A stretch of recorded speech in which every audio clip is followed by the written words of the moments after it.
Understanding the phrase, "you're big-boned." Hello, everyone. Welcome back to our channel. Today, we're diving into a fascinating expression in the English language, "you're big-boned." This phrase has unique cultural and social nuances, and understanding it can really help English language learners grasp the subtleties of English expressions. So, let's break it down together. The phrase, "you're big-boned," is often used to describe someone who has a larger or broader physique. Not necessarily due to excess weight but because of their bone structure. It implies that the person's weight is more due to their skeletal structure than their body fat. This expression can be used in a neutral or slightly positive manner, suggesting that someone's size is due to their natural body frame rather than being overweight.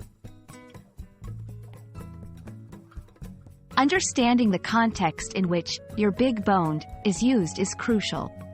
It can be a sensitive topic because it touches on personal appearance.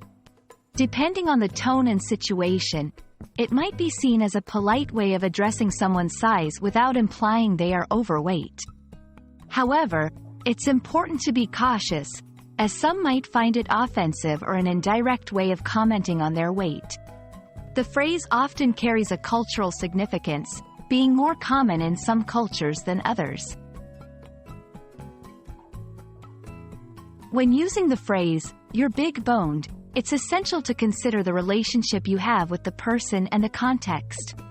It's generally safer to avoid commenting on someone's body size or shape unless you're very close and understand how they might perceive such comments. If you're looking to compliment someone on their stature or presence in a positive way, there might be more direct and less ambiguous compliments you can use. Understanding phrases like, "you're big-boned," is a great step towards mastering the nuances of the English language. Remember, the key to using such expressions appropriately lies in understanding the context, the relationship between the speaker and the listener, and the cultural connotations. We hope this video helps you navigate these subtleties more confidently. Thanks for watching, and we look forward to bringing you more insights into English language learning.